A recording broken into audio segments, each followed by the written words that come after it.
To lose such a person who has been working towards society, जिन्होंने society के लिए बहुत काम किया है, लोगों के वेलफेयर के लिए काम किया है, एमएलए सर्व किया है, एमएलसी सर्व किया है और भारतीय जनता पार्टी के एक बहुत डेडिकेटेड लीडर रहे हैं और अभी जो चुनाव लड़े थे बहुत अच्छी परफॉर्मेंस भी रही थी, लोगों के साथ एक बेटर कनेक्ट बना हुआ था इनका।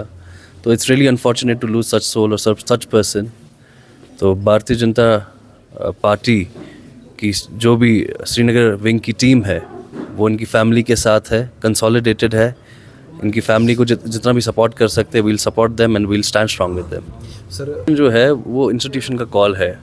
जो भी इन्फोर्समेंट एजेंसीज़ है या जिन भी इन्फोर्समेंट एजेंसीज़ के या जो भी उनकी their concerns agencies are, they have to take a call on it. जो इंस्टीट्यूशन है वो लार्जर होता है एक इंडिविजुअल से, so institutions will take a call on it.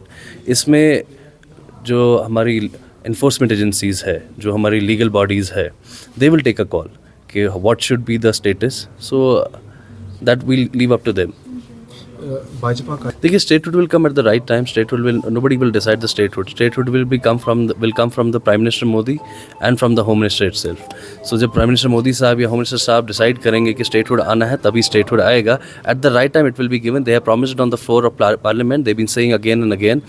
So we should wait for it. The right time will come when the Indian state and Indian government will be in accordance.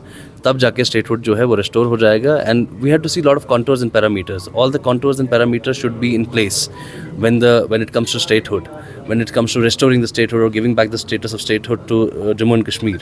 So we believe that all the parameters and all the controls should be in place. There should be security scenario which should be taken care of. There are other scenarios as well, other parameters as well, which is very important to maintain the peaceful and harmonious environment in the state. Budget में इन सब के लिए तो हमने ऐसा कुछ देखा नहीं। The new budget which came by the NC government, there is no such progressive schemes or policies or any structure given for such sectors. तो बजट जो है, जो बजट में ऐसा कुछ एम्फेसाइज नहीं किया, हर सेक्टर को ऑन बोर्ड नहीं लिया गया है, हर सेक्टर की बहबूदी के लिए या उनके वेलफेयर के लिए काम नहीं किया गया है। तो ऐसा बजट जो है, it's a flawed budget. So they should look upon to them and they should do something to rehabilitate them as much as they can.